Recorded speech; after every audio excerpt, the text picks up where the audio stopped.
We're a unique podcast for families of faith. Produced by parents and pastors who understand and appreciate how hard it is to maintain your faith in a hostile culture.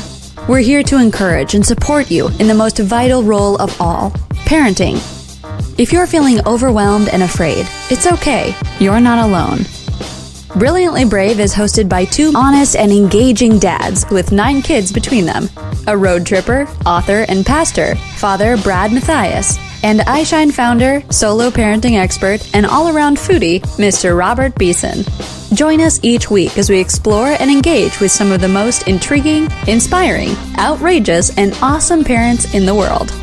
This is Brilliantly Brave. Hi, welcome to Brilliantly Brave Parenting. I am your co-host, Pastor Brad Matthias, here in the studio with Robert Beeson. It's good to be here, Brad. It is good to be here, and it's good to get through the 4th outtake before we did this. It's true. Yeah. It's good to see you back in men's clothes. It is wacky here at the Brilliantly Brave Studios, and we are working our way through Season 2. I hope you're enjoying the new video component on YouTube and just a little bit of an expanded format. Robert has brought some brilliant and brave insights into each of our interviews after. Okay. That was a compliment. Thank you, Brad. Okay, there you go. And then we've introduced a mascot in Season 2 as well, a Chorky named Winston, who I alone have the ability to hear. Well, I'm not going to say it's true. That's what you say. But we're not here to talk about that. We are, let's get in because we're just eating. Well, today's guest is actually an old friend. His name is Phil Davis, and he's the executive director of Abba's Way. And one of the things that I like about Phil, before we totally bring him into this conversation, is that he's really all about the coming of age ministry, this idea of marking the milestones of growing from childhood into adulthood. And I know, Robert, you and I both have a passion for that. With the ministries that we are a part of. Absolutely. I mean, I think it's something that has been lost in our modern day culture. And so we're excited to talk to Phil about his approach, not only what he does, but just the importance of it. So welcome, man. It's so good to have you here. Thanks, guys. It's great to be here. Looking forward to talking with you. Yeah, so Phil, we know you, but you need to, would you introduce yourself to our audience? Tell them a little bit about your background and how you got involved in ministry to kids. Yes. Well, my name's Phil Davis, and Abba's Way is a ministry that a friend of mine and I started, and it's our 10-year anniversary, so it's easy for me to remember when we started. 10 years ago, we began this thing called Abba's Way, and it was largely built on the deficit that we had as sons from our family of origin. There were some things that we missed that our dads, and I'll speak for me personally, my dad just didn't have the bandwidth or the grid to know how to give those. In his generation, if you had food, shelter, and clothing, that was the role of a father. And so he didn't know to give more than that because he had never been given more than that. And so out of this deficit, we just began to dream of what do we want to give our sons? And what do we want to give our daughters that we missed and that we want to make sure our kids don't miss? A lot of that was imparting masculinity and femininity into their souls and their hearts, knowing that fathers, they're the primary ones that the Bible has said is going to impart that. And what we've learned is if the father doesn't answer those 4 questions and impart that masculinity into them, they're going to look for it in other places and other ways and hear from other voices. And we didn't want that to happen. We wanted them to hear primarily from our voice. So that's kind of how we started this. And just knowing that in this, after the Industrial Revolution, we just missed those things. Our society changed. We became modern and even now postmodern, and some would say post-postmodern. But there were no longer any rites of passage. There weren't any type of initiatory stages that kids go through. So we thought, what can we do? And so we created these experiential events where fathers could very intentionally provide a blessing for their kids and provide some rites of passage and a milestone in their sons' lives and in their daughters' lives of, something happened to me this weekend or on this event. Something changed. There was a shift in my heart where I went from being just a little boy to on the stages of manhood or womanhood. And we just try to provide that opportunity for dads because it's tough to do it on your own. What do we do? How do we do it? And most dads that we've talked to and are part of, know that there's something that they need to give their kids. They just don't know how, and they don't know what.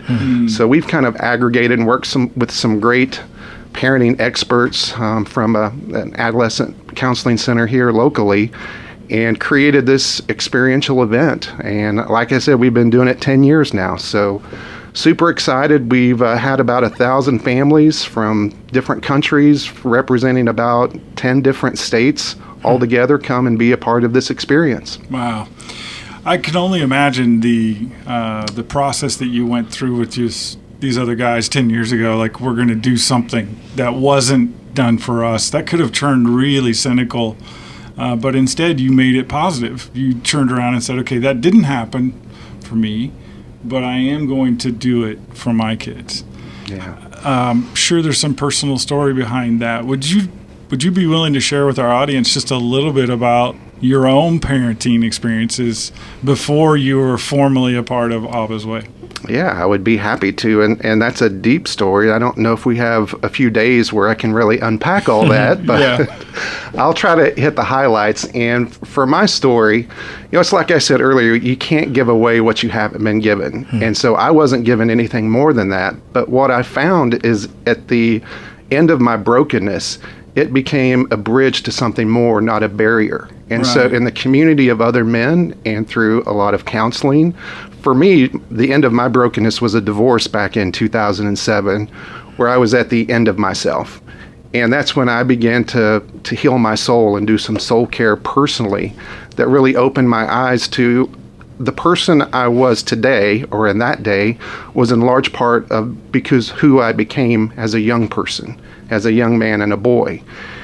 And so to find healing for those, these men that I was in community with actually began to father me and show me this is what a father does. This is how you impart truth and masculinity into another person.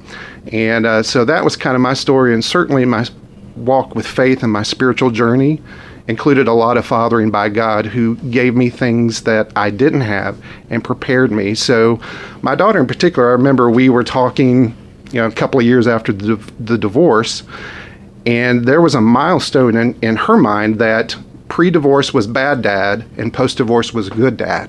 And that's where I became a dad who was really engaged with my kids. And a large part of that was due to being engaged with my own heart and being fathered by these men and by God, and becoming a much more whole person, so that there was more of me that I could give away to my kids. Yeah. That's awesome. I love that you talk about being intentional, and because I think, and I don't remember if we said this off the air, but I know we've said it at some point together, but there's a sense, I think you just said it actually, the guys have that there's something that we should be doing, there's something that we should be imparting, but we don't know where to start. And sometimes it takes being broken to actually have that part of us ignite to I guess search for how we can do that. And so you've created these events where parents or dads can come and engage with their kids. There are people out there. What would you say to a listener out there that is listening going, I do sense that there's something, and I don't know that I can. They may be divorced and they don't have full custody, and they don't know if they're going to be able to do this with their daughter or with their son. I know that we've talked about there are things that you can do. So what would you say to someone listening right now, beyond obviously try to get to one of the office, get to one of the events, but in the event that you can't, where's a place we can start? Well, I think the place to always start is with their kid's heart. What does your child love? And how can you step into that world with them? So for me personally, I took both my son and my daughter, which I guess I should state that. I have a 18-year-old son. I had to think for a minute because his birthday was recent, and a soon-to-be 17-year-old daughter. And when they were turning 13, both of them, I took them on what I called their 13-year adventure. It was kind of that marker. They were leaving kind of that time when I was their primary influencer, and they were entering that world where their peers were going to become their primary influencers. So I knew that this was kind of my last step as the father that I would be, and my role would be shifting a little bit as they continued to age. So I wanted to make sure that I commemorated and had as much of an impact in their lives while they were in this stage to receive from me, because when they get older, it's much more difficult to receive from your dad, because you're so worried about being cool and your friends, and your identity is more in your peers. So I just wanted to take advantage of that. So I knew that my son was a climber from a very early age. He wanted to climb anything he could find. So I created an experience that he and I went on just one-on-one, me and him, and I wanted to incorporate climbing in that. So for this, I chose Yellowstone and Jackson Hole, Wyoming. And excellent choice, by the way. Ambitious. I had never been there before myself, so it was kind of a bucket list for me. Killed two birds with one stone, bam. And so I wanted to break it up into 3 segments. This was just kind of in my mind how I felt God had been moving me and leading me to kind of create what's next beyond the 6 to 12-year-old events that we were doing. And so I wanted to create experiences where my son Cooper could observe nature. I looked at that was the first thing Adam did, is he just observed what God had created. And then the second part of it was to engage with creation. And for that, we did some whitewater rafting, had a dinner out on the side of the river. We went on an ATV, unguided ATV trip up in the mountains, which was close to catastrophe, but God provides, and it provided some real useful word pictures and images for my son as we talked about things. He got in a few ditches. He jumped off his ATV because he thought it was going off a mountain, and it provided some real good opportunities to discuss how this was a parallel to his real life. And then finally, the last part of the experience I wanted to do was for him to take dominion over creation. And, I feel that's what God has given man. We are to take care and steward this planet, and he has given us dominion. So I wanted him to step into that very powerful, very masculine role of his heart. So by doing that, we did an all-day family climb up the Grand Tetons, and it was terrifying, yes. And we both did it, and I was mentioning earlier, one of the most terrifying things was rappelling down a sheer face of a cliff.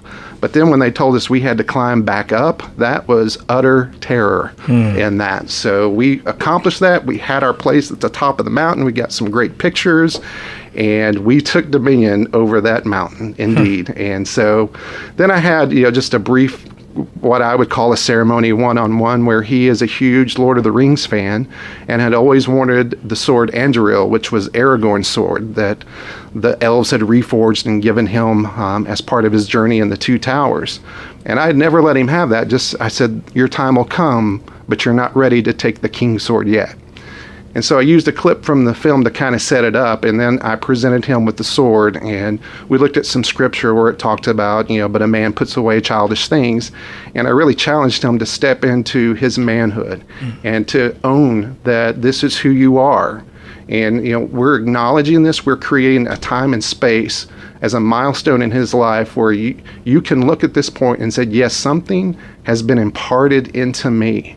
And I am no longer a little boy. I may not be fully a man at 13, but this is a big step toward that, and this is a milestone on my journey to manhood. So that was something that I did with my son that, you can make it as expensive or as affordable as you want. It didn't have to be in Jackson Hole. It doesn't have to be whitewater rafting and ATVs and a mountain climb. That's what I had the means and the heart to do, and that's something I wanted to give him. But you can do it in a much simpler way and still impart these ideas of observing nature, engaging with nature, and taking dominion over nature. But the key is to what is in the heart of your son or daughter already that you can bring out. Again, my son was climbing, and so I wanted to bring that out of his heart already. I love that. So it's really discovering and learning your kids first, and pursuing their interest rather than expecting them to kind of get into our world. We've done a podcast before with someone that was talking about the importance of learning your children and kind of understanding what aspects of their interest and their personality is unique to them, because it is different than their siblings and certainly different than their parents. So I love that it's really about being intentional of first discovering what it is that is of interest to your kids? And then how about a daughter? I know that you did something with your daughter as well, which you didn't. Did you go mountain climbing? She has a very different heart than my son and a few different interests. Hers would be a little bit more centered around makeup. So we did a trip to Manhattan, which is a place she had never been. I had been there several times, so I knew a little bit of the lay of the land. We saw Wicked together a few years earlier at TPAC here in Nashville, and it spoke to both of our hearts in some deep mythic way. But we really connected around that. So with her loving makeup, loving to shop, and wanting to see a show, I knew that Manhattan and Broadway was our destination. So that was in her heart. I wanted to give her a place where she could just do the things that she loved doing. Again, a one-on-one trip. And I did not know there were so many Sephora shops in Manhattan. But I can vouch for that. There's plenty of them. I believe we hit almost every one of them for a makeover, and I have pictures to prove it. And she just came alive, having somebody attend to her and put on makeup professionally. She just loved it. And we were shopping. She actually tuckered out about the third day and said, "Dad, I'm ready to hit the hotel."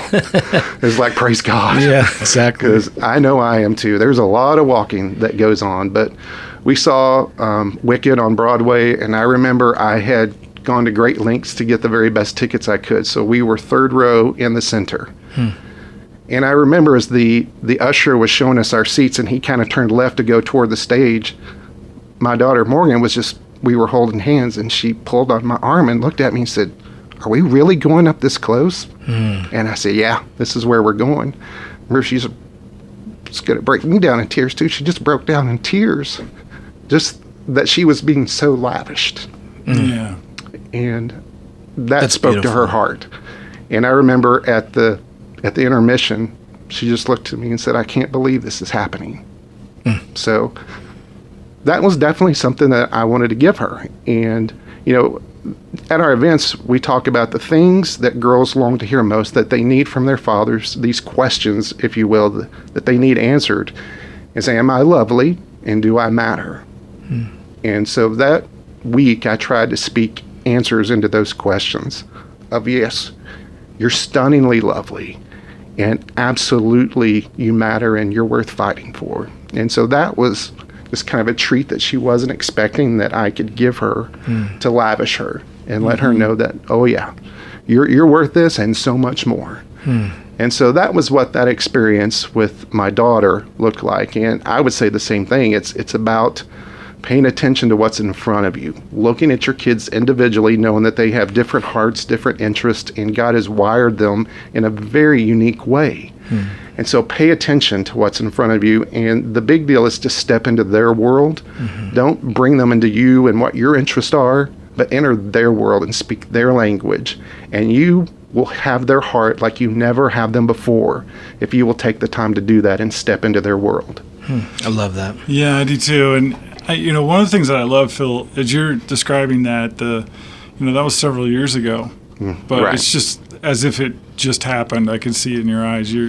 Your eyes were tearing up with the emotion of that memory is right there. That's a beautiful thing for a dad and a daughter to share. Yeah. That'll always be there for you.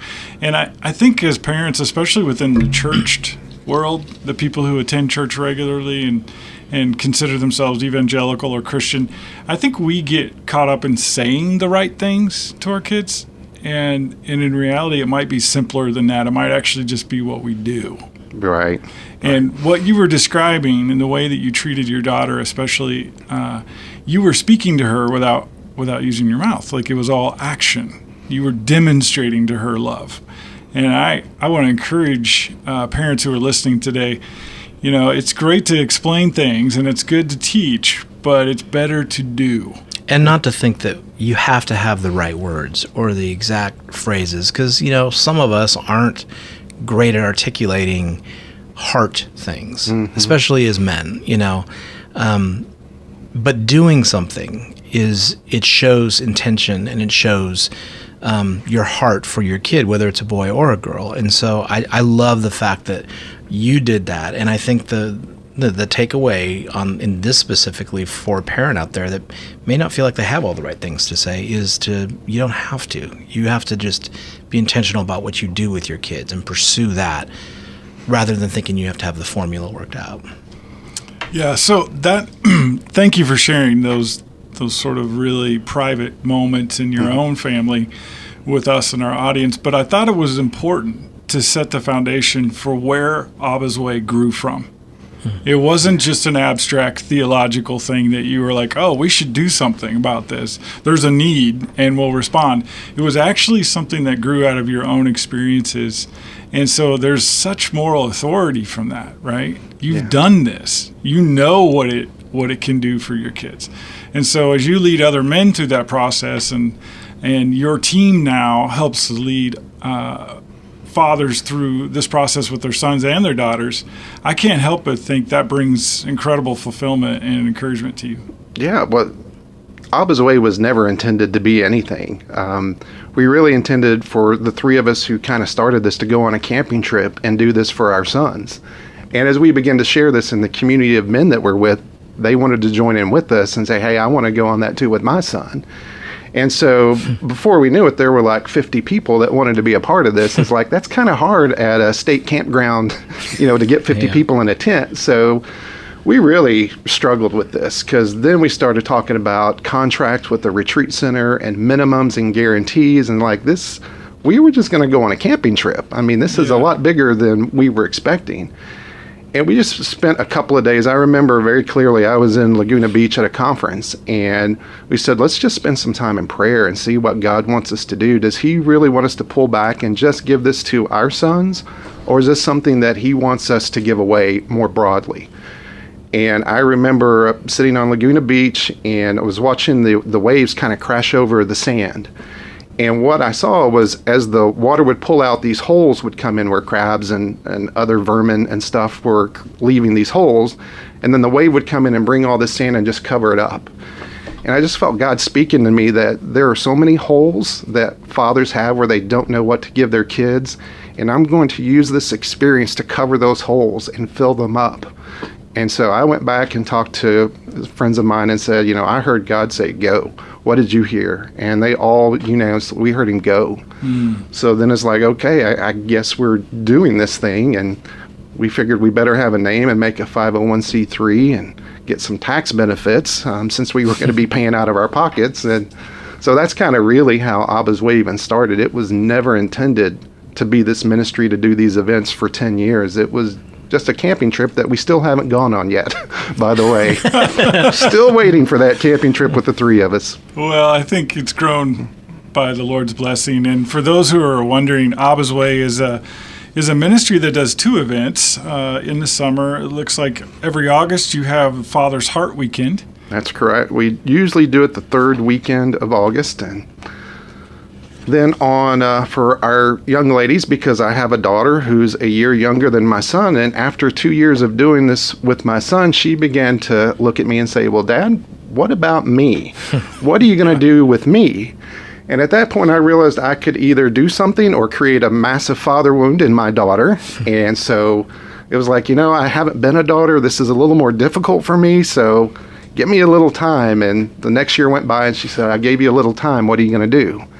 And so I promised her that year, I said, next year we will create something. I don't know what it's going to be, how long it's going to be, but we'll have something for daughters.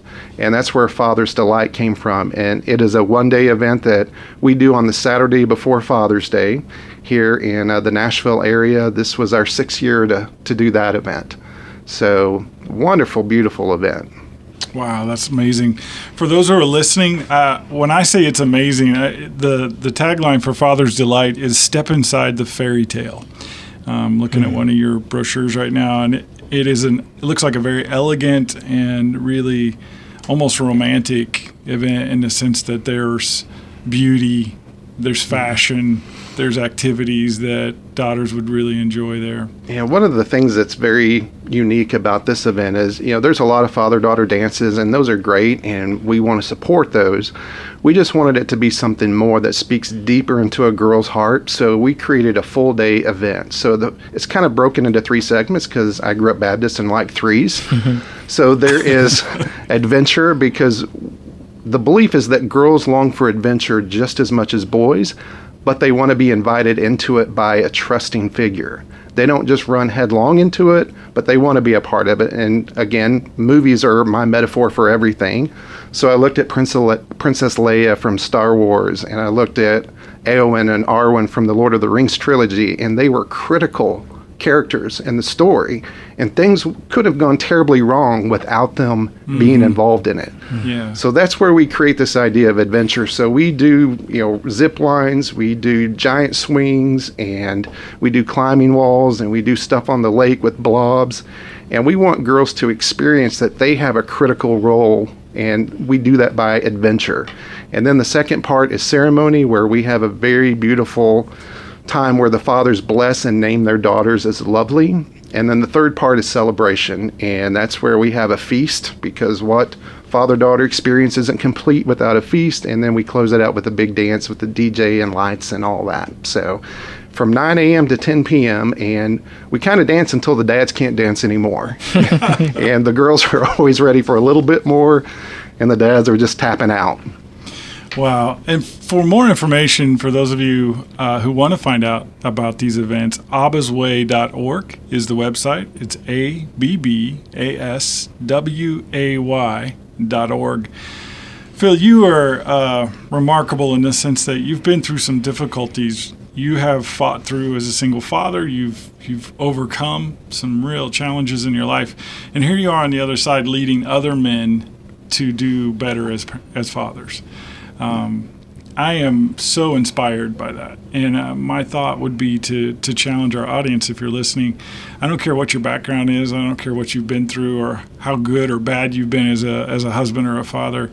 There's always that opportunity for redemption. Yes. The power of God stepping into our brokenness is actually a beautiful thing to watch. And so I know I've been to one of these events. I went to a Father's Heart weekend a few years ago and spoke there. And I was so touched just by the response of the dads as they did that final ceremony over their son. The sons were blessed, but I think the dads might have been blessed even more. Yes. Yeah. We talk a lot about reciprocity and that it's so important. And we do that. We try to make it as experiential as possible. There's very few times where we'll just set people down and talk to them. So the idea of this reciprocity we do during a game of catch, and the idea is that if the sons just catch the ball and they don't throw it back, the game is over. That the fathers need something from the sons too. It goes both ways. The dads don't just give to the sons, but there's something that they can receive from their sons too. And that plays out in the ceremony in a very powerful way where, their eyes are locked, and the father is blessing and naming his son, but he's also getting something very deep from the experience as he watches his son. And you were there, the countenance of these boys change. Something physically manifests itself in their souls during this. And to see that transformation as a father is such an amazing experience. That's incredible. Yeah, I know there have to be dads, Robert, who are out there today listening to this, and they've got a high schooler or a junior high young man, and they know they should do something. They just don't know what to do. And I think Abba's Way is a great place to start. And if you can't get to Nashville in the summer, there are probably some things that dads could do right where they are. Right where they live. Yeah, I think the examples that you gave of just looking for the things that are interesting to our kids and pursuing those it's a great place to start. And I know it's been encouraging to me listening to this story. I think that one of the takeaways, and you talk about how the dads get something out of this, is for listeners out there that may be in a broken place, I think it's remarkable what God does in those spaces. And listening to your story, I think it's important to not only pay attention to what is going on in our kids' life and what is of interest to them, but also to pay very close attention to what God is doing in our life. Because what has happened with Abba's Way came out of a broken season. It came out of an intent, like you wanted to go on a camping trip, and this turned into something more. And I can't help but believe that God has that same desire for every person on this planet, that there is something that he has put inside, a purpose that he has put inside each of us, that if we pay attention and pursue those things that may not seem like we've got it all together. In fact, in some ways, you're breaking a cycle of brokenness. And so this was not something that you were equipped to do by your own father. This came out of a wound. And so paying attention to those things, I hope our listeners are getting that. I think they are from your story, that we need to pay attention and ask God to really reveal what might be inside of us, whether it be broken or maybe it's a victory that we have, but that he wants to use us in small ways or in large ways like you're doing. I think that that's what's significant about hearing your story, is not just the impact it's having on dads and their sons, but the model that you've created of embracing what God has planted in you, not because of your expertise, but because of your brokenness. I think that's amazing. You said a really important word in that about seasons. And lest anybody listening to this think that, in my brokenness, and then I've done these events and suddenly life has a nice little bow on it. Not true. There are seasons that we go through as men, as fathers, and as mothers, and there are also seasons that our children go through. And you can do as many things as you think are right and it not have the end result that you want, at least for a long time. And both my kids have had some real struggles as they've grown older. And, I tried to do everything right. I tried to turn the cycle. I tried to break the chain. I tried to do some generational reformatting. And they still have struggled in different areas. And there are times that I've looked and said, how can I lead these events when, my kids at this particular moment are a mess? And, what does that say about me as a father? And I've learned that, first of all, it's not really about me. I always need to remind myself about that. It's about God, and it's about my kids and how their lives intersect with the gospel. And so when they struggle, I'm there for them and I support them, and I try to give them everything I can to point them to the one who can ultimately redeem everything that is wrong in their lives. But God honors our choices, and he honors their choices. And when they're struggling, he can redeem that. When things are going great, I'm hoping we can stay in that moment. So I spend a lot of time talking about seasons because I believe I'm coming out of a very long, cold winter where there was never Christmas, to borrow from C.S. And I have to remind myself that this is a season, and it hasn't always been this way, and it won't always be this way. And I just wanted to make sure that I said that, there are times in our lives when we feel so connected to our kids and life is just good. And you feel the full bloom of summer. And then there are times when it's just cold and things are disconnected, there's strife. It just seems no matter what you do, you're not getting through to your son and your daughter. And if either of those places, there's a place for you in the bigger story. And it won't always be that way. So enjoy that lush summer and engage and be as present as you can, because it won't always be that way. And likewise, if you find you're in a rough stretch of road, just hold on to hope, because it won't always be that way either. And, as I said, looks like I'm coming out of a long, cold winter, and I am super grateful to see some things blossoming and to see, I think spring might actually be coming. So I just wanted to make sure great reminder. That anybody listening to this doesn't think, hey, there's a man who's got it all together as a dad, because not quite so. No. I know Brad and I can both relate to that. You can. Well, I know you can too. You may not see or embrace your brokenness, but you are pretty broken, my friend. No, I'm pastor. Okay. Yeah, you got it all together. Well, that's a great reminder. It is a great reminder. Thank you, Phil, for taking the time to come into the studio and share about Abba's Way. I know that there are lots of families who really are looking for ways to celebrate their kids and to help them transition from childhood to adult. So kudos to you. Thank and you, the team guys. behind what you do. Such an honor to be here. Appreciate it so much. Thank you for sharing. Well, Robert, I enjoy conversations whenever I talk with guys who are actively pursuing the hearts of their kids. Yeah. You And know. it's so evident. Yeah, you can tell. I mean, you can just look at that guy, and he's all heart. he's totally hard. And, and creative. I mean, you listen to, I remember Veron. You mentioned Veron, Pastor Veron from season 1, and he's talking about study your kids. Yeah. Like you should know your kids better than they know themselves. Yeah. And then to hear Phil talk about these trips he planned for his daughter and his son. I mean, he knows his kids. Right. I mean, those were very, very specific events that were carefully thought out. So I hope I'm that good as a dad, Yeah, well, I think I know you are. I've watched you, but I also know that we fail from time to time, and that's why I think it's so important what he ended with, and that is the seasons. We go through. We have at some point we have to be intentional and do our best, but there's also a point where we have to trust that God is in pursuit of our kids as much as he's in pursuit of us, and it's not our job to define their destiny. And so as much as these intentional things are important, and we have to trust that there are seasons to things, and we may not see the harvest of what we believe we're putting into it, or we may see it temporarily go, okay, this really resonated with my daughter or with my son.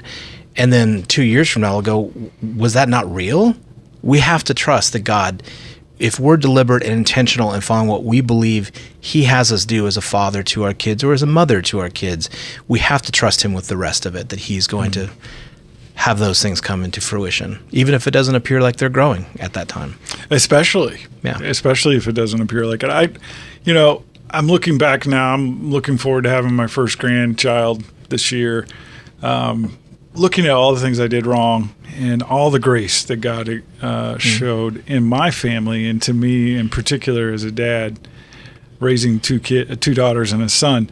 The one thing I know for sure is that the language of love is time. Mm-hmm. And so for the parent who's listening, they're going, look, I can't go to Yellowstone, or I can't take my kid to downtown Manhattan on a 3-day Broadway shopping trip. The good news is you don't. Yeah, you don't have to do that. Those are just illustrations. Yeah. But spending time, real time with them, sacrificially giving up something that you would rather do to do what they would rather do. Right. I think that becomes then the heart of parenting in my view. I agree with that. Yeah. Because I think at the end of the day, our kids are absorbing the truth of our actions, not so much our words. Without a doubt. And I think that, what we're saying is to be deliberate about spending time. What we're not saying is you give kids whatever they want. Correct. There's a fine line because, absolutely. studying our kids and then giving them everything that they want is not the purpose that I think we're trying to identify here is the pursuit of their heart, not just material things, whether it's Manhattan or whether it's Baskin Robbins. I mean, it really is about carving out deliberate time. And that's, I think, what you said is so important. The time is the currency that really matters.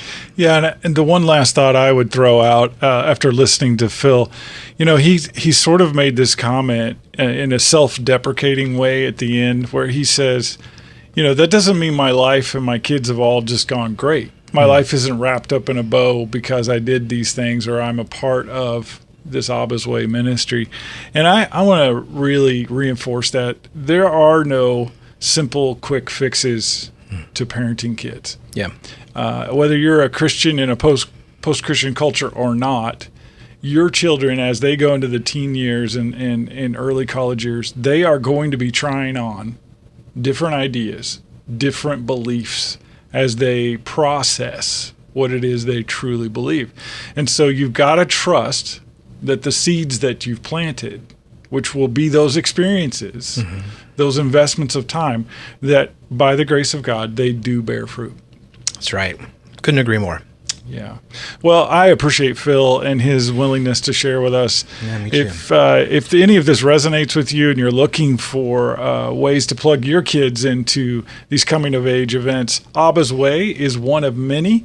There are other ministries out there and probably some in your local area. If you don't live in the central Tennessee area, there are others throughout the United States. And so we encourage you to Google search that.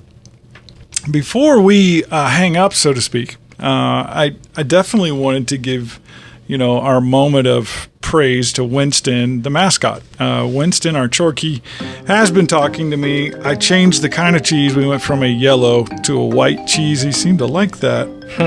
Yeah. I don't know if you know that, but I know a lot more than you think I know, Brad. He doesn't like the craisins, though, that come in the little thing. No.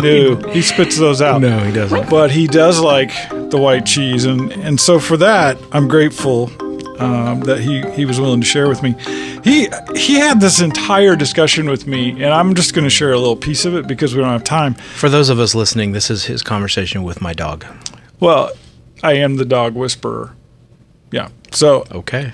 there's a thing here that I didn't know, and Winston sort of filled me in. Since we're talking about men and fathering, he told me some stuff about denim jeans that I think, our listeners might want to know. Did you know that the word denim comes from the city of Genoa, Italy?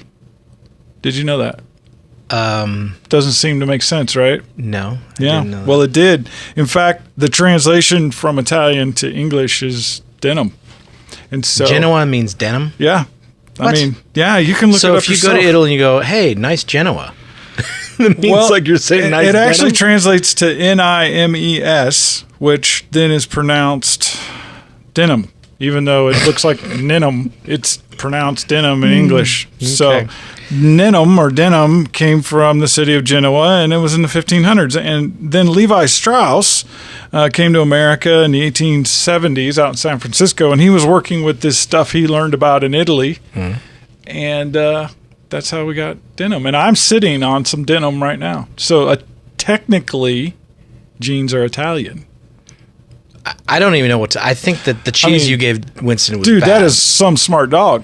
That's all I got to say about that. Well, So if you're out it's and interesting to know. you're doing your milestone sort of celebration with your kids, just remember that your genes are really Italian and you're not as tough as you think you are. All right.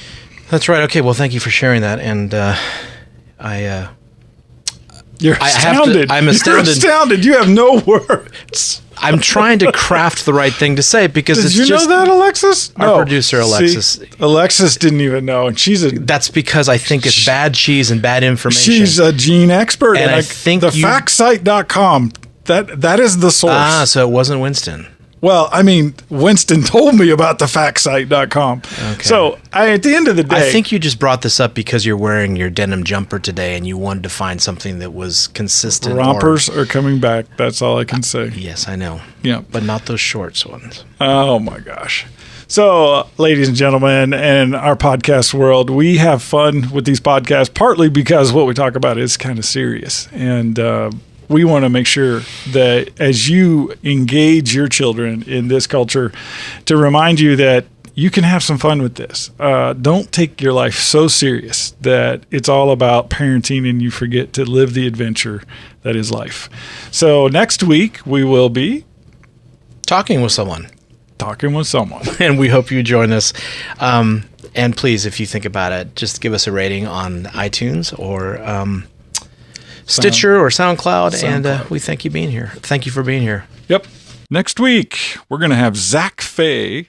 He's the director and president of Light Gliders, a brand new online resource for parents.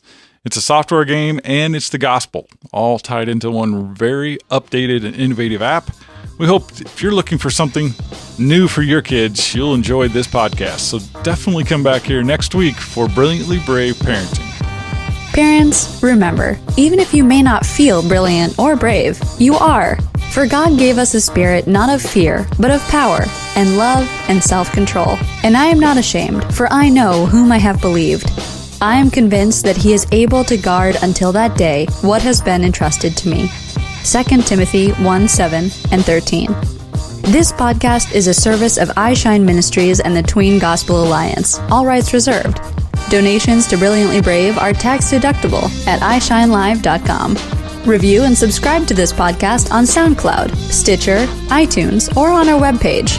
And read our blog and connect with us at WordPress@BrilliantlyBrave.com. Thanks for joining us for another episode of Brilliantly Brave.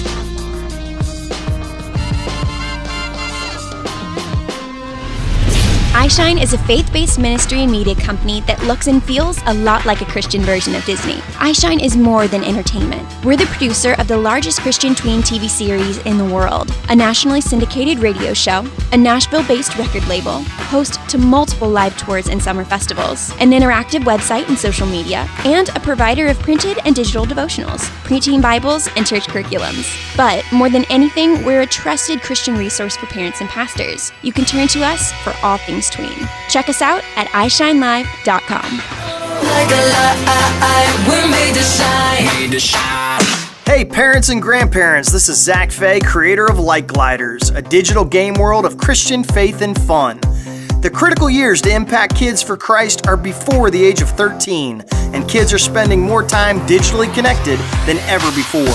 Light Gliders was created to redeem this time and to encourage faith, values, and meaningful conversations among the kids you care about. Visit us today at lightgliders.com or download the Light Gliders app.